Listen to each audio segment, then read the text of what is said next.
Are you ready? Agility from the champion. Oh, deep six! That could be it. Delivered this deep six.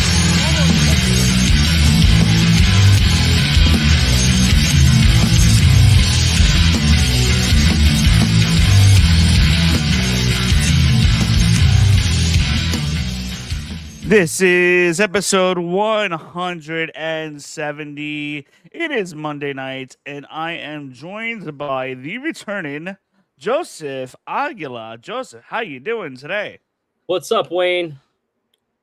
What is going on? We are coming off of a very busy wrestling weekend, and an even more busier wrestling weekend coming up this weekend with All In coming up on Sunday.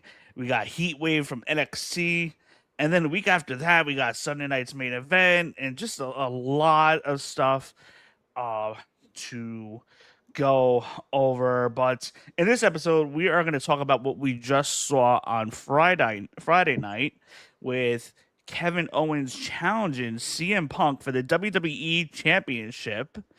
And let me tell you, we had a pretty good match. Stick around for a few minutes extra because we're also going to talk about the updated tournament bracket for the Luchadors. The winner of that tournament faces Roman Reigns in Mexico City on September, if I got the date right, September 14th edition of Monday Night Raw. And we will also talk about the WWE Women's Championship match. That is also set for the September 14th edition of Monday Night Raw. But we are going to dive right in. Joe, thank you so much for hopping on today. Dude, thanks for having me, man. So I want to start out by asking you, what are your initial thoughts of the Kevin Owens versus CM Punk? As we know, Kevin Owens challenged CM Punk for the WWE Championship. And my idea, and what I want to ask you is, did the right winner win here, and where are we going to go from here? Yeah, man, I'm glad you asked because as you know, like we were texting like earlier that day, thinking about maybe, hey, there could be a title change. Maybe we should hop on and go live. But I want to toot my own horn, but I predicted correctly that it was not going to be a title change, even though it was, Kevin Owens in his hometown. We love the hometown pop. We love the homecoming and getting crowned in front of your hometown. However, in my opinion, they just had 2 title changes the week prior. Not that it should matter, but in my opinion, I think that if I'm a writer and I'm like, let's say even a casual viewer, if I see title change after title change after title change, I want to make sure that it means something. Having said that, I also think that you also want to continue storytelling, right? And you want to build that story. So did the right winner win? Not yet, because I'm with you. And that crowd was so hot for Kevin Owens. And it was just like the writing looked like it was on the wall. And like I was there for it. I just in my heart of hearts thinking that the rug could be pulled out from under us. I really think that, and I thought correctly, that there was going to be some type of shenanigans just to make sure that it's a TV finish, and having that big payoff eventually happen down the road at a PLE.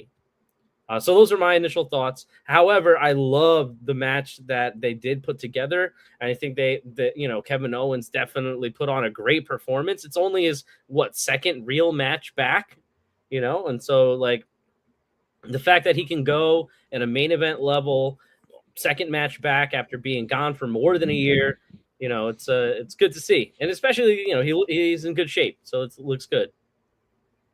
Kevin Owens looks really good here.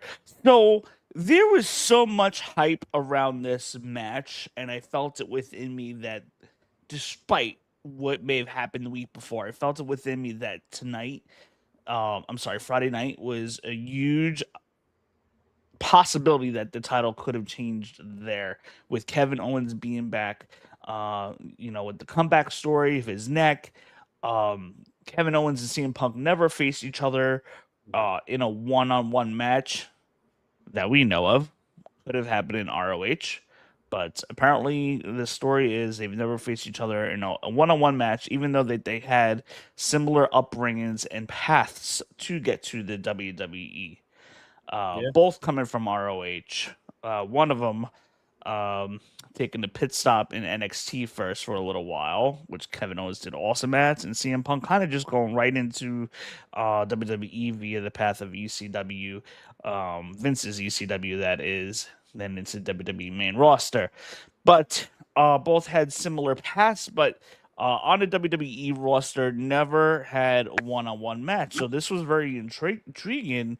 Also, with the promos that we got, it was in Canada. Now, the other thought process I had was, okay, what does it do for CM Punk if he wins, and how Mhm. does it affect everybody else? Or would it be beneficial for Kevin Owens to win because maybe it would open up a lot more possibilities and storylines for Kevin Owens than CM Punk?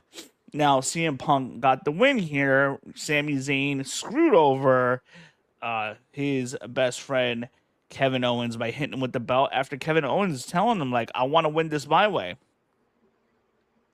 And Kevin Owens wanted the benefit of winning this his way, proving to everybody that even though he came back with, even though he had a broken neck, that he is on the comeback trail and he wanted to win the championship to show everybody that he can do it on his own without having to revert to using a championship belt.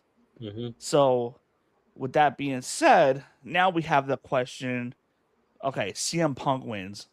He won. Now what? Now where do we go? As opposed to if Kevin Owens had won, okay, now you have the option to, create more feuds. You can have Punk and Kevin Owens run it back in Chicago when it gets back to Chicago within the next month or two. There were a little bit more options and trickle down effect had Kevin Owens won, and it would have shook things up majorly in WWE. It Yeah. would have changed the landscape. But now, CM Punk wins. Now, what does he do? Where does he go next? And Great then now question. you have Kevin Owens versus Sami Zayn. That's going to happen now. Okay, so is this, somebody brought it up on the radio the other day? Is this, are they getting Kevin Owens? Is this like, are we on a goodbye trail and we don't even know it yet? Is it possible that, like, Kevin Owens comes back 2 weeks ago? They immediately have him on a championship match. They immediately have him now feuding with Sami Zayn. Are they getting in his last couple feuds before he decides to retire? Is this something that's happening and we don't even know it yet? Hmm. Yeah, I mean, I could also think the same for CM Punk. I mean, he's not shy about thinking that he's on his way out, but uh, that's a great question. Where do we go from here, right? And especially with Kevin Owens, like, okay, you get so close and you're in the main event picture. He had a rivalry with Cody Rhodes not too long ago over the WWE Undisputed Championship. He didn't win it then, and now he's here back in the main event scene, different champion, different person who is that person who's like getting that super push right now.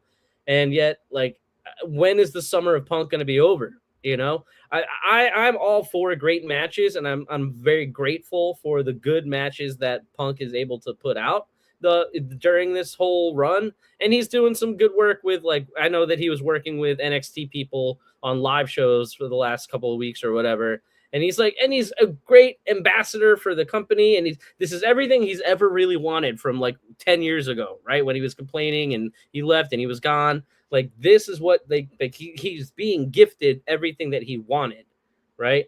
Not to mention, I also think this maybe some of it's a little performative now that we know that we got cameras running for Unreal seasons and whatnot, and so it's just like you want to make sure you're milking as much content out of CM Punk while you have him. And to your point, also Kevin Owens. Now, where do we go from here? There's definitely unfinished business between Kevin Owens and Sami Zayn. I actually very much appreciated like the way in which that whole scene played out with Sami Zayn encouraging Kevin Owens to use the belt and Kevin Owens saying, no, not this way. it was a direct echo. I don't know if you caught it from back when in the NXT days when Sami Zayn very briefly won his first and only really NXT championship against Neville. Kevin Owens, someone, or it wasn't even. I don't think Kevin Owens was the one who did it, but it was it. Sami Zayn had that moment where I could use the belt and cheat and win, and I'm deciding not to. And he actually overcame the odds and beat Neville for the title. Kevin Owens was there, and that was when he turned on Sami Zayn at the very end of that match.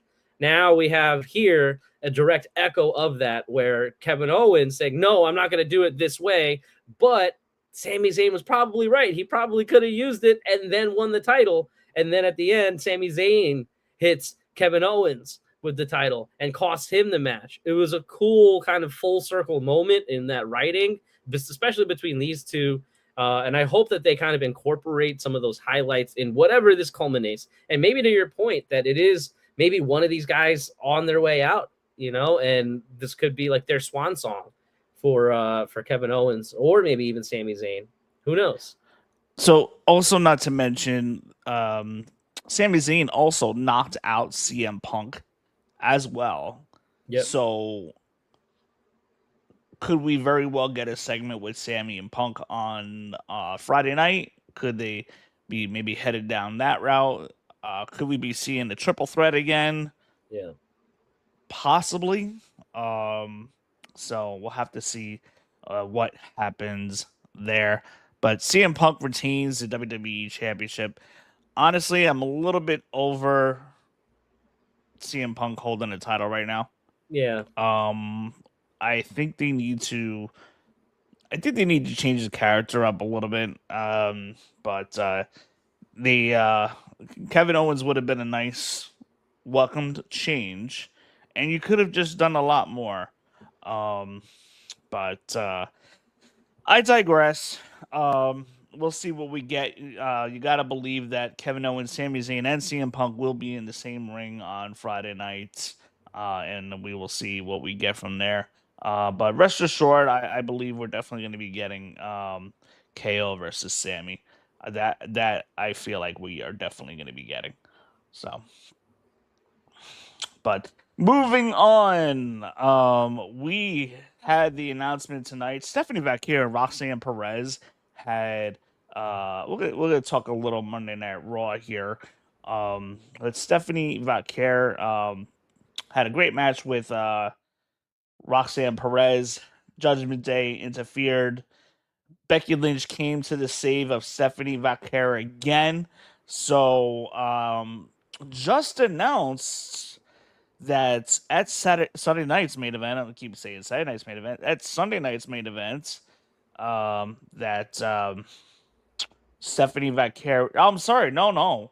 I think it's on Raw. I think it's gonna be on Raw. In 2 weeks, Stephanie Vaquer will be challenging Liv Morgan for the WWE Women's Championship.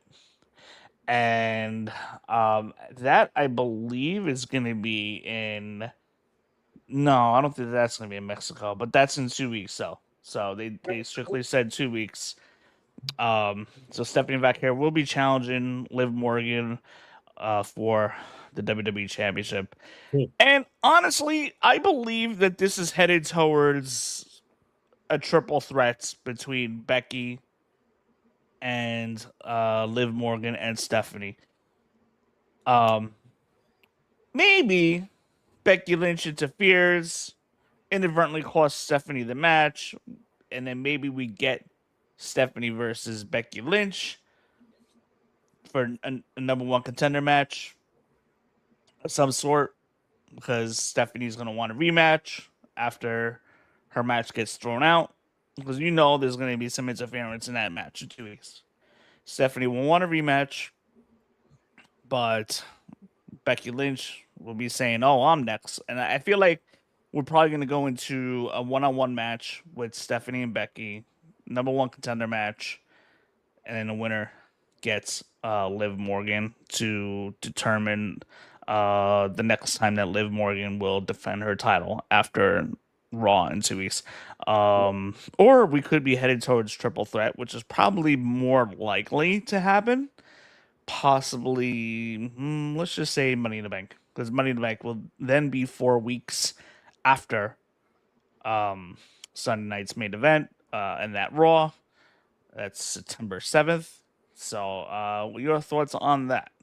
I mean, listen, I think I like, and it's logical how you described it, but I think it is way too similar to whatever is going on with CM Punk, Sami Zayn, and Kevin Owens. We have a title I holder agree.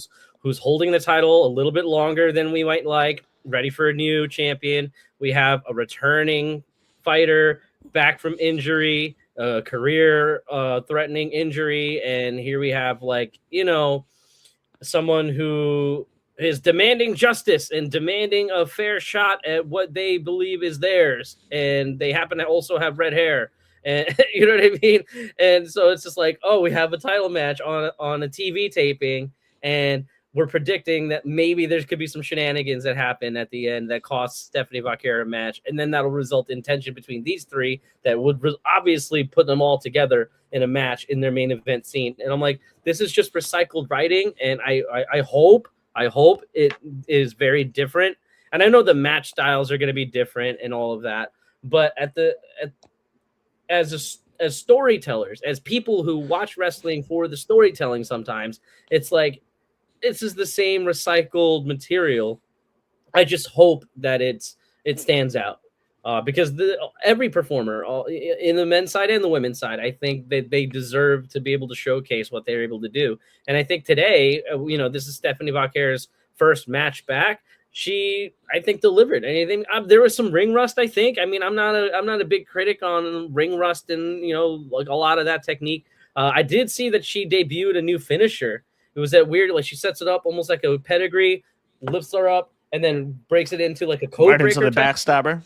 Yeah, and I think that's great. It all looks great, and it seems like that's something you might be able to do with everybody. So you don't always have to do the corkscrew moonsault thing that she does. So I think that's it's on the right path. I just think that for this championship main event picture, I am waiting for Money in the Bank and hoping something like that shakes something up. At least for the women's world title, I actually like what's happening with the WWE Women's Championship over at SmackDown. But I mean, and we can talk about that too. But I think that there are far too many talented superstars, both on the men and the women's side, that think they deserve better writing and better booking. And so for two main event slots to kind of feel very similar, it puts a sour taste in my mouth. And just if I'm being honest. No, I that I definitely understand. I'm picking up like repetitive, like kind of like a copy and paste sort of. Yeah, I hope not. Let's hope not. But I mean, the writing's right there, and especially because you saw that moment right after the match between Stephanie Vaquer and Roxanne Perez, where Becky Lynch does make the save and allows Stephanie Vaquer to pick up the victory, and she rolls in the ring. So, hey, that's two. You owe me two now. I'm like, okay, that's great. Now, fast forward to her title opportunity, and now Becky Lynch is going to cash in her favors. You know what I mean? Like that. I like that idea, and like I said, the pieces are all right there. It just feels a little too similar to what's going on over in SmackDown. As far as SmackDown goes, Chelsea Green is doing awesome. She had a great promo last week. Loved I it. felt it. I loved every bit of it.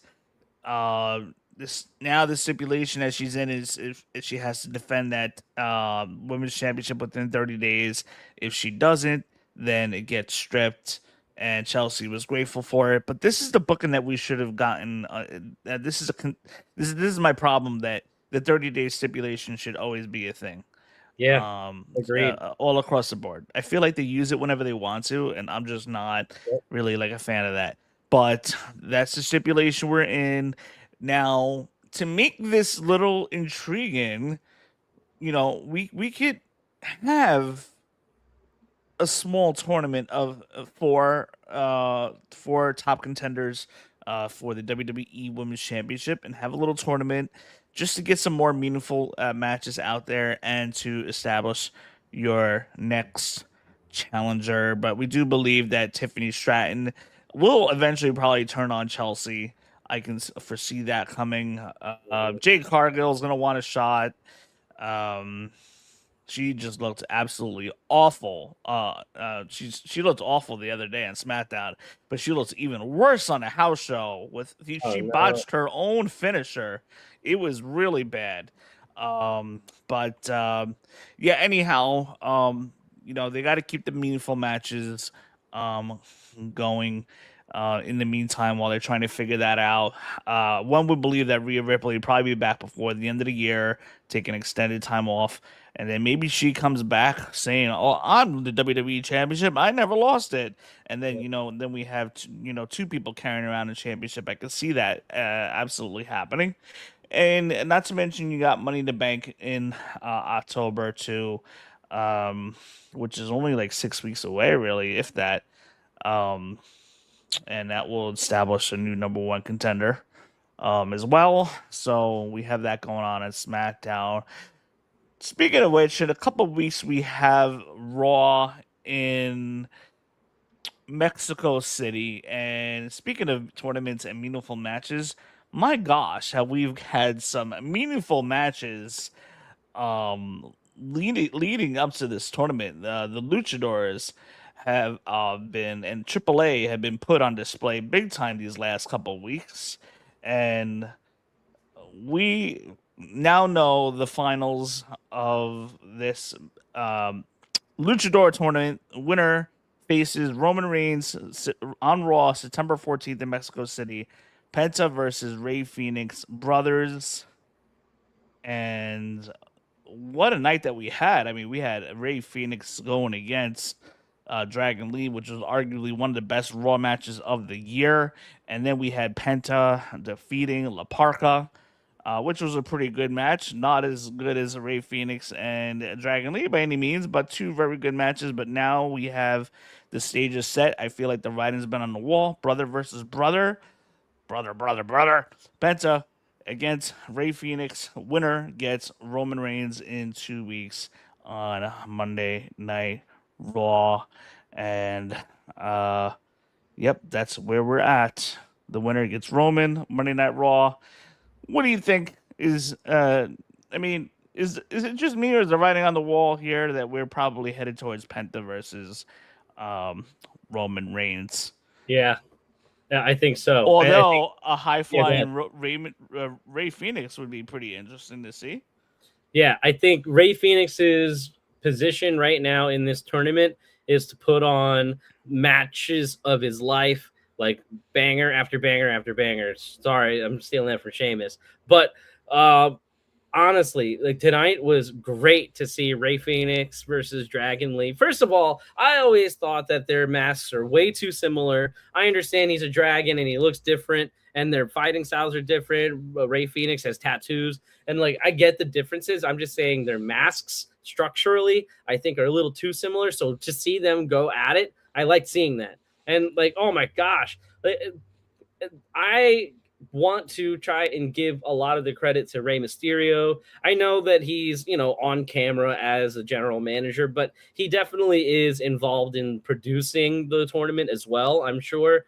And it's just like, this is Ray's dream to be able to put Lucha Libre Wrestling on WWE television, make it a huge, impactful part of the story, all leading up to this huge mega event for AAA, in which you're going to put on and have the current world heavyweight champion, defend the title in that roof, under that roof. Like, it's amazing. And when I first saw the bracket and I noticed that, okay, I saw Penta, I saw Ray Phoenix, and I saw Dragon Lee. And I'm like, all right, these are kind of sort of main roster guys. And I'm like, I'm pretty sure they're going to make it pretty far. But yeah, I predicted far, when we saw the bracket, I pretty much thought, okay, I think it's going to be Penta. But the fact that it's Penta versus Phoenix in the finals, oh man, it's going to be awesome. I love these guys. And like, I think that maybe it could be a surprise that Ray Phoenix beats Penta, which would be a really good push for Ray Phoenix. And especially saying like the defending AAA cruiserweight champion versus the champion versus champion. It's pretty cool. This is where I believe after we're gonna go after this tournament is over. As soon as this tournament is over, obviously Roman's gonna win, right? That would just shock the Agreed. world if something else happened otherwise. But Roman's gonna win this tournament. And okay, what do you do with Ray Phoenix and what do you do with Penta? Put them together. Heck yeah. I think to close out this year, they are going to be on um, one of the shows together and competing for a tag team title eventually. Yeah, I think they mentioned it too in the commentary. How I think in AAA, I haven't been tuning into AAA, but there's the Perros del Mal, the new big faction. I think Yeah. the three of them, Penta, Dragon Lee, and Ray Phoenix, are going up against three of them in an upcoming episode. But I think that, but you're right. Putting them together, showing the chemistry that they have, like right there at the tail end of that match, the graphics up right behind them. Ray Phoenix holding the AAA title. It is a big match feel, especially and they mentioned brother versus brother. This is gonna be great. But seeing that chemistry in the ring against each other, it's gonna be awesome. And I love that they celebrated. Ray Phoenix and Dragon Lee had that moment at the end where it's like the match ended and immediately celebration because like they put on a heck of a show. And so this whole AAA bracket tournament. It's amazing, and I think it's great that Roman Reigns is going to be like the boss at the end of this tournament. It has been very, very fun to watch, and it's brought meaningful matches to Raw, where it's left us a lot to talk about these past couple weeks, as having luchadors on Raw on a consistent basis has kind of been a fresh air um, for WWE Monday Night Raw. Moving on quickly before we close out the show, there has been a lot of rumors for WWE releases, and I'm going to address them really quick. Bailey, Johnny Gargano, Carmelo Hayes, Damian Priest, and that's all I heard right now. Obviously, this coming weekend, we know more than likely New Day is showing up at All In, and more than likely Sheamus is showing up on All In, quite possibly Kyrie Sane too as well. So we know that, but these rumors have actually gotten a little bit out of hand by the IWC, and I gotta address them really quick because none of these rumors were posted by anybody reliable. My rule of thumb is if Mike Johnson from tpww.net doesn't report it, if Fightful Select doesn't report it, maybe Chris Van Vliet, then more than likely it is not true. Um, Bailey seems to her contract negotiations seem to have gone in a positive swing, and there was an Instagram photo that was put out, saying, and I verified Bailey's Instagram saying that Adam Pearce, we got to talk, and then he replied, "I'm always here." So I feel like there's something rumbling there that Bailey is probably not going to leave after Raw, although it's been rumored for many months that she's going to be leaving when her contract ends. Due to negotiations, and honestly, my opinion, if Bailey did go to AEW, it would give her more new stuff to do, championships that she's never won, and new stuff for her to achieve. I think that would be a really good move for her. But again, we don't know the real life back end of things, and it does seem like that those rumors may not be true after all. Same with Johnny Gargano. Apparently, rumor has it now that he loves doing what he's doing, and he likes where his character is going. Even though he hasn't been wrestling on TV, and also he's been used as a coach on LFG, so it's not like he's not doing anything. But then again, he possibly may not be happy with being away from his friend Tommaso Ciampa and all that. That's how this gimmick started anyway, with Johnny Gargano planking everywhere and listening to Sami Zayn babble all the time. So, and then with Carmelo Hayes, yes, we haven't seen him on TV, but there's probably a real life reason to that. But we have not seen him on TV. But there's been no report or any indication that he's been unhappy. And then you have Damian Priest, his boo is on AAA and is getting called up to Raw and debuting on Raw September 14th in a vignette that we saw. So these rumors are seeming pretty far fetched, and if the IWC throws it out there, don't be too quick to believe it, as they have not been reported by reliable sources. That's all I got to say about that. Yeah, no, I agree. I think that with especially someone like Johnny Gargano, like there is some job security for a guy like Johnny Gargano to be able to coach and be able to stay in Florida, no less, and just be able to help the next generation. Like he is made for that type of work, and I hope he does stay, because I think WWE could take care of him, especially if he is like, I mean, he's a younger guy, older. He's been around for a while, but I think there's a lot more wrestling ahead of him. As long as he stays healthy and can wrestle. But seeing him in that light as like a coach, as a mentor, I think that is a good spot for him. And apparently Ilya Dragunov is gone. Oh yeah, I saw that too. Like, he was the workhorse of 2025 SmackDown shows. Like, he put on some of the best matches of 2025 in SmackDown. Like, I get he's not necessarily a needle mover, and he's no Rock or Steve Austin or John Cena, probably never will be. But sometimes you have to have that guy that's a reliable hand in the ring.